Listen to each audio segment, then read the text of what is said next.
SG Consultancy Services. Study MBBS in Russia, Philippines, Uzbekistan.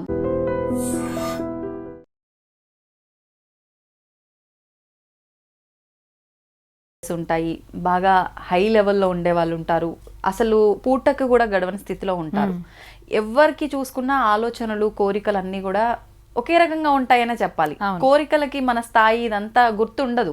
కోరుకుంటాము, ఆ కోరికలను నెరవేర్చుకోవడానికి వాళ్ళ స్థాయిని బట్టి నెరవేర్చుకుంటే బాగుంటుంది. కానీ స్థాయిని మించి ప్రస్తుతం చూస్తున్నాం ఏంటి స్థాయిని మించి చేసే పనులు అని అంటే, మిడిల్ క్లాస్ వాళ్ళైనా సరే, హైలో ఉన్న వాళ్ళైనా సరే, లోలో ఉన్న వాళ్ళైనా సరే, ఏదైనా ఫంక్షన్ చేయాల్సి వచ్చింది ఇంట్లో అంటే వాళ్ళు అలా చేశారు, నేను అలా చెయ్యాలి.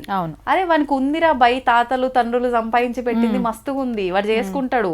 లేకపోతే వాడు ఇప్పుడు సంపాదించుకున్నది ఉంది, వానికి వస్తుంది, నీకు లేదు, నువ్వు అది దృష్టిలో పెట్టుకో. అది మర్చిపోతున్నారు. ఈ విషయంలో ఎక్కువగా మగవాళ్లే కాదు, ఆడవాళ్ళు ఎక్కువగా ఇబ్బంది పెట్టే వాళ్ళు ఉన్నారు. ఒక ఫంక్షన్సే కాదు, ఇంట్లో వస్తువుల విషయానికి వస్తే కూడా ఆయనకి ఎంత వస్తుంది, నాకెంత వస్తుంది, మేము పోను ఎంత సేవ్ చేసుకోగలం ఏంటి, ఇదంతా పక్కన పెట్టి ఈ వస్తువు వాళ్ళ ఇంట్లో ఉంది, మన ఇంట్లో లేదు, లేదంటే ఆ బంగారం చేయించుకుంది, నాకు లేదు, ఇలా పోల్చుకొని అనవసరంగా ఖర్చులు పెట్టి వృధా చేసుకొని లేనప్పుడు ఇబ్బందులు పడి రోడ్డెక్కి రకరకాల ఇబ్బందులు పడే వాళ్ళు ఉన్నారు. దీని గురించి ఏం చెప్తారు? మంచి మాట అండి, మంచి అబ్జర్వేషన్. ఎందుకంటే మనీ మధ్యనే ఒక స్టాటిస్టిక్స్ చదివాం.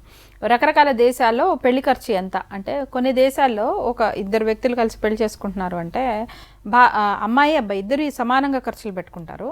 వాళ్ళ ఒక నెల సంపాదన, వాళ్ళ పెళ్లి ఖర్చు ఎంత అంటే ఒక నెల సంపాదన. కొన్ని దేశాల్లో ఎలా అంటే ఒక 3 నెలల సంపాదన, అలా ఉంది. కానీ అత్యధికంగా మన భారతదేశంలోనే సుమారుగా కొన్ని సంవత్సరాల సంపాదన ఒక పెళ్లికి వెళ్ళిపోతుంది. వాస్తవం. కొన్ని సంవత్సరాల సంపాదన, ఒక తండ్రి తాలూకు కొన్ని సంవత్సరాల సేవింగ్ ఏదైతే ఉందో దాది ప్లస్ ఇంకొన్ని ముందు సంవత్సరాలు పెట్టుకొని, అప్పు కానివ్వండి, లేకపోతే వాళ్ళు ఒక ఆస్తి అమ్మి మరీ, ఒక స్థలమో లేకపోతే ఒక ఇదో అమ్మి మరీ పెళ్లి చేసే పరిస్థితి కానీ, లేకపోతే ఉద్యోగస్తులైతేనేమో ఒక పెద్ద లోన్ పెట్టి, అంటే ఈ పెళ్లికి ముందు ఎంత సేవ్ చేశారో పెళ్లికి తర్వాత ఇంకా కొన్ని సంవత్సరాలు కూడా వాళ్ళది లోన్లు కట్టుకోవాల్సిన పరిస్థితి ఉన్నంత లెవెల్కి మనం ఒక్కొక్క పెళ్లికి మనం ఖర్చు పెడుతున్నాము. అంటే మనం ఎంత విపరీతమైన తెలియని ఆడంబరాలలోకి మనం చాలా ఫాస్ట్గా వెళ్ళిపోయాం. దీనికి రకరకాల కారణాలు. సోషల్ మీడియా వచ్చాక ఈ ఆడంబరాలు ఇంకా పెరిగిపోయినాయి. ఎందుకంటే అంబానీ ఇంట్లో వెండాకేసారా, అరిటాకేసారా, ఇంకో ఆకేసారా మనకి తెలియదు అంతకుముందు వరకు. ఓకే, అంతకుముందు మనకు తెలియదు వాళ్ళు ఎలా పెళ్లి చేసుకున్నది. ఏదైనా ఎప్పుడైనా పేపర్లో వస్తే ఈ లక్ష్మీ మిట్టల్ ఇంట్లో ఇట్లా చేశారట అంటే అబ్బో ఆహా అనుకున్నాం, పర్వాలేదు. ఇప్పుడు ఏముంది, శ్రీకృష్ణదేవరాయలు గారి కాలంలో రోడ్డు మీద రత్నాలు వేశారట, అదో ఇన్ఫర్మేషన్ మనకి, ఇది కూడా ఇన్ఫర్మేషన్, మనకేం ప్రాబ్లం లేదు దానివల్ల, ఆహా అనుకుంటాం ఊరుకుంటాం. కానీ ఈ సోషల్ మీడియా వచ్చిన తర్వాత ఇదిగో చూసారా వాళ్ళ ఇంట్లో వెడ్డింగ్ కార్డు, ఇదిగో చూసారా బ్రైడల్ ఎంట్రీ, ఇవన్నేటప్పటికీ ఇది చూసిన జనాలు నాది కూడా అంత నార్మల్గా ఉంటే ఎలాగా, అందుకని ఇది ఇలా ఉండాలి, ఇలా ప్లాన్ చేయాలి, అలా ప్లాన్ చేయాలి. ఇంకా వాళ్ళకి లైఫ్లో జరిగే ఒకే ఈవెంట్ మనం దాన్ని ఎలా చెడగొడతామని పేరెంట్స్ కూడా దానికి అంతా యాడ్ చేసేసుకొని కంప్లీట్గా ఎంత చిన్నగా ప్రశాంతంగా మంత్రాల మధ్యలో, అర్థవంతమైన మంత్రాల మధ్యలో ఒక చక్కటి శాస్త్రపరంగా జరగాల్సినది ఎవరికైనా కానివ్వండి. మనం మంత్రాలు అంటున్నాం, వాళ్ళకి ఓస్ ఉంటాయి. మరో మతంలో అయితేనేమో వాళ్ళకు కూడా మంచి మాటే చెప్తారుగా. అంతే, ఏ పెళ్ళైనా ఓ మంచి మాట చెప్పి ఇద్దరు ఎలా బతకాలో చెప్పే పెళ్లి చేస్తారు. అది మతం మారచ్చు, భాష మారచ్చు, వేరే చేయొచ్చు. అవన్నీ పట్టించుకునే పరిస్థితి లేదు మనకి. ఈ తెరసెల్లా మీద ఏ డిజైన్ వస్తుంది, ఇది పట్టుకునే వాళ్ళు ఎవరు, వాళ్ళెవరు, వీళ్ళెవరు, ఈ బ్రైడల్ తో పాటు ఫోటో, ఇది బ్రైడల్ అటు ఫోటో, దానికి ఫోటోలకి లుక్ ఇస్తున్నారా, ఎంట్రీస్ ఎలా ఉన్నాయి, రిటర్న్ గిఫ్ట్స్ ఎలా ఉన్నాయి అనే ఒక పిచ్చి పరిస్థితికి మనం వెళ్ళిపోయాము. ఇది ఒకళ్ళని చూసి ఒకళ్ళు అందరూ చేస్తున్న తప్పు. అంటే మాస్ హిస్టీరియా లాగా అయిపోయింది మాట. విచిత్రం ఏంటంటే ఇవన్నీ అలవాటు చేసిన సెలబ్రిటీస్ ఇప్పుడు వాళ్ళు మళ్ళీ ట్రెండ్ మార్చేసి వాళ్ళ పెళ్లిని మాత్రం గుట్టుగా 10-15 మందితో ఎక్కడికో వెళ్ళి చేసుకుంటున్నారు. మనం మాత్రం ఇదే మేకల మందులో మనం పరిగెత్తుతాం. మీరు కొన్ని ఈ మధ్య కాలంలో జరిగిన సెలబ్రిటీస్ పెళ్లి చూడండి, వాళ్ళు ప్రశాంతంగా 15-20 మంది వెళ్ళి వాళ్ళు ఎక్కడికో వెళ్ళి చేసేసుకుంటున్నారు. కనీసం కత్రినా కైఫ్ లాంటి వాళ్ళు అయితే వీడియోలు కూడా బయటికి ఇవ్వట్లేదు. మా పెళ్లి మా ఇష్టం, మీకు ఎందుకు అన్నారు అంతే కదా. వాళ్ళు ఉన్నారు, వీళ్ళు మాత్రం వీళ్ళందరూ వెనకాల పడి పోతున్నారు. ఇది మనం తెలుసుకొని ఎరుకుతో ఉండి చేయాల్సింది ఏంటంటే, ఎవరో ట్రెండ్ సెట్ చేసిన వాళ్ళు మనందరం ఒప్పుకుంటాంగా, ఎవరో చేసిన ట్రెండ్ మనం ఫాలో అయితే కాదు మనం గొప్ప, మనం ట్రెండ్ సెట్ చేస్తే మనం గొప్ప. వాస్తవం. ఇప్పుడు మొత్తం ఖర్చు పెట్టుకుంటున్నారు ట్రెండ్. మీరు సింపుల్ గా చేసుకుని ట్రెండ్ సెట్ చేయండి మళ్ళీ కావాలంటే. అంతే, ఒకప్పుడు 5 రోజుల పెళ్లిళ్ళు జరిగినట్టు అప్పుడు అందరినీ పిలిచారు, భోజనాలు పెట్టారు, అందరూ గుంపులుగా ఉన్నారు, కానీ ఇంత ఖర్చు ఎక్కడ లేదు. ఇప్పుడు అప్పుడు అంత చేసినా కూడానండి క్యాటరర్స్ ఇక్కడో చాట్ కౌంటర్ అక్కడో నూడిల్స్ కౌంటర్ ఏం చేయలేదండి. ఆ అత్తలు ఈ మేనత్తలు ఈ పెద్దమ్మలు వీళ్ళు వచ్చేసి 20 రోజుల ముందు నుంచి వాళ్ళు అన్ని కార్యక్రమాలు చేసుకుని చేశారు కాబట్టి వాళ్ళు 5 రోజులు చేసినా 15 రోజులు చేసినా వాళ్ళకి చెల్లింది. ఇప్పుడు మన ఇంట్లో ఎవరు వచ్చి మనకి ఇంకో పూట చేసేయగలిగే పరిస్థితి ఏ ఇళ్లలోనూ లేదు. ఏ చుట్టాలని రమ్మనే పరిస్థితి మనకి లేదు, వచ్చినా చేసే ఓపికలు ఎవరికి లేవు. సో వచ్చారా, చేశారా, పెట్టారా, భోజనం పెట్టారా, గిఫ్ట్ తీసుకున్నారా, ఫోటో ఇచ్చారా, పంపించారా అన్నంత వరకే ఉన్నారు ఎవరైనా సరే. సో ఇది ఇంత ప్రశాంతంగా టకటక వీలైనంత తక్కువలో జరగగలిగితే ఏంటంటే ఆడంబరాలకు పోకుండా ఆ పెట్టే ఖర్చు ఏదైతే ఉంటుందో ముందు ఆ కపుల్ బాగుపడటానికి ఉపయోగపడుతుంది. ఒకటి, ఈ పెళ్లి చేసుకుని వెళ్ళిపోతుంది ఈ అమ్మాయి వెళ్ళిపోతుంది, కానీ ఆ తండ్రి మీద ఎంత భారం పడుతుంది. ఎందుకంటే ఒకప్పటిలో అమ్మాయి పుట్టేస్తే పెళ్లి చేసేయటమే అనే పరిస్థితి లేదు. వాళ్ళకు కూడా సమానంగా చదివిస్తున్నారు. అబ్బాయి అయితే ఎంత చదివిస్తున్నారు, అమ్మాయి కూడా అంతే చదివిస్తున్నారు. కట్నాలు ఇవ్వాల్సి వస్తుంది కదా, అది ఇంకా విచిత్రం. ఏంటంటే చదువులు చెప్పినప్పుడు అంతే ఫీజులు అంతే ఖర్చు అవుతున్నాయి, మళ్ళీ కట్నం ట్రెండ్ పోవడంలా అది పైకి ఎవరు మాట్లాడట్లేదు. మా అబ్బాయికి దానికి డబల్ రావాలి, వచ్చే పిల్ల తీసుకొని రావాలి, అంతే. కట్నాలు ఇవ్వడం మారడం అనే ట్రెండ్ మాత్రం మళ్ళీ దానికి మనం ఆపడం లేదు. చదువులు చెప్పిస్తున్నాము, కట్నాలు ఇప్పిస్తున్నాం అంటే చదువులు చెప్పించేది అనట్లేదు. నేను అనేది ఏంటంటే మైండ్ సెట్ మనం మార్చుకొని అర్థం చేసుకోగలగాలి. అమ్మాయిలు కూడా చదువుకొని చేసుకుంటున్నప్పుడు అమ్మాయి అబ్బాయి కొంతమంది అలా చేసుకుంటున్నారండి చక్కగా. అసలు ప్లాస్టిక్ అనేది వాడము, మొత్తం బయోడిగ్రేడబుల్ చేసుకొని ముందు నుంచి కూర్చున్న ప్లానింగ్, నా ఎంట్రీ ఎలా నీ ఎంట్రీ ఎలా కాదు ప్లానింగ్. భోజనాల దగ్గర ప్లాస్టిక్ లేకుండా ఎలా చేద్దాము, ఇన్విటేషన్స్ దగ్గర ప్లాస్టిక్ లేకుండా ఎలా చేద్దాం, అలా ప్లాన్ చేసుకున్న వాళ్ళు లేరా? వాళ్ళు కదా మహానుభావులు, వాళ్ళు కదా గొప్ప వాళ్ళు. మినిమలిస్టిక్ వెడ్డింగ్ చేసుకుని మా మొత్తం పెళ్లికి ఇంతే ఖర్చు అయింది అని అంటే అసలు వాళ్ళు కదా, వాళ్ళ గురించి కదా పేపర్ లో వస్తుంది.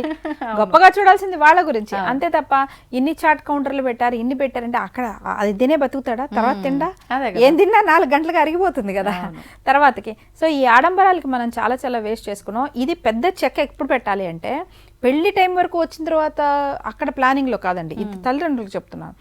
పిల్లలు టీనేజ్లో ఉండి వాళ్ళు చదువులో ఉన్న టైంలోనే ఫైనాన్షియల్ అవేర్నెస్ అనేది ఇంట్లో జరగాలి. మన కోసం సంపాదన ఎంత, రేపొద్దున మన ఇంట్లో జరిగే ఏదైనా ఒక ఈవెంట్కి మన బడ్జెట్ ఇంతే మన బడ్జెట్. ఇంత బడ్జెట్లో మనం భోజనం ఎంత పెట్టుకుందాం, ఇదెంత పెట్టుకుందాం, ఇదెంత పెట్టుకుంటాం, ఎంత సింపుల్గా చేసుకుందాం, ఎక్కడ చేసుకుందాం, ఏవేవి కాంప్రమైజ్ అవుదాం, ఏవేవి ఉన్న వాటిలో మనం కొంచెం బెటర్గా చేసుకోగలుగుతాం. ఈ ఫైనాన్షియల్ అండర్స్టాండింగ్ అనేది ఇంట్లో ముందు నుంచే మనం మాట్లాడి పెట్టుకోవాలి. అవి చిన్న చిన్న పండగలు అవి సెలబ్రేట్ చేసుకునే దగ్గర నుంచి కూడా రావాలి. అది అంటే చిన్నతనం నుంచే పిల్లలకి ఫైనాన్షియల్ మాట్లాడుకోవటంలో తప్పేం లేదండి. అసలు మన కెపాసిటీ ఇంత, మనం ఇంతే ఖర్చు పెట్టగలము, ఏం మాట్లాడండి. రేపొద్దున వాళ్ళు సంపాదించుకొని అంతగా 2 వాళ్ళు ఖర్చు పెట్టుకోగలరు, వాళ్ళు కూడా గర్వంగా ఫీల్ అవుతారు. పాప మా నాన్న ఇంతలో చేయగలిగినా, నేను సంపాదించుకున్నా, నేను ఇంతవరకు చేయగలుగుతాను. అది కదా వాళ్ళ కిక్, వాళ్ళకు కూడా కిక్ వస్తుంది. ఇప్పుడు నేను చెమటలో పడుకున్నాను అనుకోండి, నేను సంపాదించుకొని ఏసీ పెట్టుకుంటే నాకు ఒక కిక్ వస్తుంది. అందుకని నాకే అన్ని పెట్టేసి తర్వాత నాకు కిక్ ఎక్కడి నుంచి వస్తుంది? అందుకే వీళ్ళు ఏసీలో పెరిగేసి తర్వాత వెళ్ళి డాబాల మీద పడుకుంటున్నారు, రిసార్ట్లు అన్ని బుక్ చేసుకొని వెళ్ళి ఆడికి వెళ్ళి డాబా మీద పడుకుని మన జనరేషన్ రివర్స్, డాబాల మీద పడుకున్న తర్వాత ఏసీలోకి వచ్చారు, వీళ్ళు ఏసీలో నుంచి మళ్ళీ డాబాల్లోకి వెళ్తున్నారు. సో నేను అనేది ఏంటంటే ఫైనాన్షియల్ గా మన కెపాసిటీ ఇది, మన బడ్జెట్ ఇంత, మనం ఇంత అని మాట్లాడుకొని చేసుకోగలిగితే ఈ పెద్ద పెద్ద ఈవెంట్స్కి మనం ఎంత పెట్టగలుగుతామో ఎంత పెట్టలేము అనేది ముందే మాట్లాడుకొని అవతల అమ్మాయి వాళ్ళైనా సరే అబ్బాయి వాళ్ళైనా సరే వాళ్ళు కూడా అలాంటి ఒక అవగాహనతో రాగలిగితే మాత్రం మనం యాక్చువల్గా యూజ్లెస్ అమౌంట్, చాలా సంపద వేస్ట్ అయిపోతుంది. అంటే కొంతమంది అనొచ్చు దీనివల్ల ఇదేంటి పువ్వుల వాళ్ళకి సంపాదన కదా, వాళ్ళకి సంపాదన కదా, ఇప్పుడు నాకు క్యాన్సర్ వస్తే డాక్టర్కి సంపాదన, అలా నేను క్యాన్సర్ తెచ్చుకుంటానే ఏంటి? కాదు కదా. ఇప్పుడు నాకు ఏదైనా రోగం వస్తే డాక్టర్ సంపాదన బాగుంటుంది కదా నేను తెచ్చుకుంటానా? నాకు కాలు ఇరిగితే ఆర్థోపెడిస్ట్ సంపాదన కదా కాలు ఇరగొట్టుకుంటానా ఏంటి? దేనికి సంపాదన? అది ఎంతవరకు అవసరం, ఎంతవరకు అవసరం లేదు. ఒక బ్రైడల్ ఒక ఏదో సవరం పెట్టి ఒకటి చేసినందుకు 10,000 ఏంటి, ఓ చీర మార్చినందుకు 500 ఏంటి అని అర్థం ఉందా? మనం కూడా లక్షలు మళ్ళీ దాని మీద ఏవో వేసి, అసలు ఇది పెద్ద, నాకైతే ఒక్కొక్క ట్రైనింగ్ ప్రోగ్రామ్ పెట్టి మీరు చీరలు ఇంతకంటే ఎక్కువ కొనొద్దని దానికోసం ఒక ట్రైనింగ్ ప్రోగ్రామ్ పెడదాం అనిపిస్తుంటది చాలా సార్లు. ఇక్కడ అంత సంపాదన వృధా అయిపోతుంది. లేదు ఒకప్పటి వాళ్ళగా బంగారం వెండి తీగలతో నేనేంటి మీరు పోయినా కూడా మీ తర్వాత వాళ్ళు ఆ వెండి బంగారం వాడుకుంటారు. అది కాదు కదా మనం చేసేది. మనం పెట్టేదంతా dead investment, useless money and useless investment. కేవలం ఇంత ఉండాలి కదా అనే ఒక పిచ్చి ఎవరో సెట్ చేసిన ట్రెండ్లో ఈ పిచ్చి పొగల మధ్యలో పిచ్చి డ్యాన్సుల మధ్యలో నుంచి వెళ్ళిపోయి అసలు ఆ బ్రాహ్మణ్ని ఎవరు పట్టించుకోరు. ఈ డ్యాన్సులు ఈ ఎంట్రీలే సరిపోతున్నాయి, వీటిలో ఈ డీజేలు ఈ అక్కర్లేని భోజనాలు వీటన్నిటికి మనం చాలా ఖర్చు పెట్టాం. గుర్తుపెట్టుకోండి, పెళ్లి చేసుకున్నాం మీరు లక్ష్మీదేవి అనుకొని మీ ఇంటికి అమ్మాయిని తెచ్చుకుంటున్నారు, కానీ మాకు పెళ్లి గ్రాండ్గా చేయాలి అనే ఒక అబ్బాయి తరఫు చెప్తాను, మాకు పెళ్లి గ్రాండ్గా చేయాలని మీరు ఒకే ఒక క్లాజు వల్ల మీరు మీ ఇంటికి లక్ష్మిని తెచ్చుకుంటున్నారు, కానీ ఆ ఇంట్లోంచి లక్ష్మిని కూడా తీసేసుకుంటున్నారు అన్న విషయం గుర్తుపెట్టుకోవాలి. కొన్ని సంవత్సరాల పాటు ఆ తండ్రి కోలుకోలేని పరిస్థితుల్లో అవుతున్నారు. వాళ్ళేమి చిన్న వయసులో ఏముండరు, ఇంకో 5 ఏళ్లకో 10 ఏళ్లకో వాళ్ళకి ఆరోగ్య సమస్యలు వస్తే కూడా వాళ్ళు మళ్ళీ అది సెట్ చేసుకోవడానికి వాళ్ళకి డబ్బులు లేని పరిస్థితుల్లో అత్తవారింట్లో మళ్ళీ తెలియకుండా మేనేజ్ చేసుకోలేక కూడా లోపల పెట్టుకుని ఉక్కిరి బిక్కిరి అయ్యే వాళ్ళు కూడా చాలా మంది ఓ సంవత్సరం 2 సంవత్సరాలకి మళ్ళీ అమ్మాయి డెలివరీకి వస్తుందండి, మళ్ళీ ఖర్చేనా? అవును, మళ్ళీ ఖర్చు ఉంటుందా? అదే 2 అమ్మాయిలు 3 అమ్మాయిలు ఉన్న వాళ్ళ పరిస్థితి అయితే ఏం చెప్పండి. ఇంకా ఒక పెళ్ళి అయ్యి దాన్ని ఖర్చు చేసుకునే లోపల మళ్ళీ ఇంకొకళ్ళు డెలివరీ, ఇదయ్యే లోపల ఎప్పుడు అసలు వాళ్ళకి ఆర్థికంగా కోలుకోవాలంటే అసలు ఎప్పటికి కోలుకుంటారు? అంటే ఆస్తులు పాస్తులు ఉన్న వాళ్ళు అయితేనే ఇది చేయగలుగుతారు. కానీ మన దేశంలో ఉన్న వాళ్ళు ఎవరు? ఎక్కువ మంది మిడిల్ క్లాస్. అండ్ మీరు ఏ బిజినెస్ మ్యాన్ ఏది ప్లాన్ చేసినా కూడాను మిడిల్ క్లాస్ వాళ్ళని టార్గెట్ చేసి చేస్తారు. హై ప్రీమియం వాళ్ళు ఎంత పెట్టగలుగుతారో వాళ్ళకన్నీ ఎక్స్క్లూజివ్ వేరే ఉంటాయి. పెట్టలేని వాడు ఎలాగో పెట్టలేడు అని అనుకుంటారు. మన దేశంలో ఏ బిజినెస్ ప్లాన్ చేసినా కూడా మిడిల్ క్లాస్ వాళ్ళని అట్రాక్ట్ చేసి వాళ్ళ నుంచే బిజినెస్ తెచ్చుకోగలుగుతారు, ఎందుకంటే ఎక్కువ శాతం వాళ్ళే కాబట్టి మిడిల్ క్లాస్ వాళ్ళే నిలబడి ఆలోచించుకోగలగాలి. వాళ్ళ బిజినెస్ ప్లాన్స్కి వీళ్ళ బిజినెస్ ప్లాన్కి నేను ఒక పిచ్చి బకరా కస్టమర్ని అవుతున్నానా, లేకపోతే నా ఫైనాన్షియల్ మేనేజ్మెంట్కి నేను నిలబడగలిగి నా జీవితాన్ని నేను లీడ్ తీసుకోగలుగుతున్నాను అనేది ప్రతి మిడిల్ క్లాస్ అమ్మాయి అయినా అబ్బాయి అయినా కూతురు అయినా సరే కోడలు అవుతున్న వాళ్ళైనా కొడుకైనా సరే అల్లుడు పొజిషన్లో ఉన్న వాళ్ళైనా సరే ఖచ్చితంగా నిలబడి ఆలోచించగలిగితేనే మనం ఆ మిడిల్ క్లాస్లో నుంచి మనం ఒక 5-10 ఏళ్లలో అప్పర్ మిడిల్ క్లాస్ స్థాయికి మన కుటుంబం వెళ్ళగలుగుతుంది.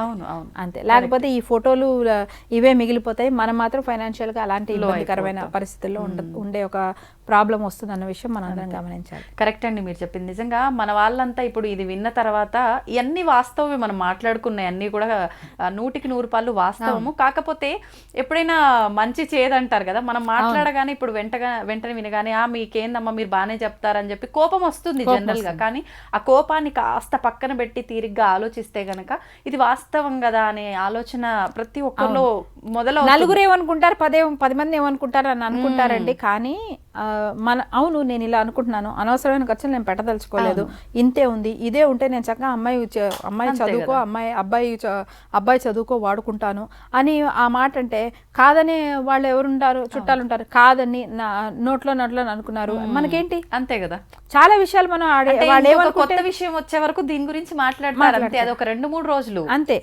అంతకంటే మనం పట్టించుకోవడం మానేస్తే మనం సేఫ్ అవుతుంది. ఏమో ఆ ఇంట్లో అసలు ఇలాంటి ఒక మినిమలిస్టిక్ థింగ్ కి వాళ్ళే ట్రెండ్ సెటర్ అయ్యి 2-3 ఏళ్ళ తర్వాత అసలు ఆ పిచ్చి గోల్లో నుంచి చక్కగా మళ్ళీ పద్ధతిగా చేసేవాళ్ళు వీళ్ళే మొదలు పెట్టారు. వీళ్ళని చూసి అందరూ మళ్ళీ వెనక్కి వచ్చారని మీరే మీ ఫ్యామిలీలో ట్రెండ్ సెటర్ అవుతారేమో తెలియదు కదా.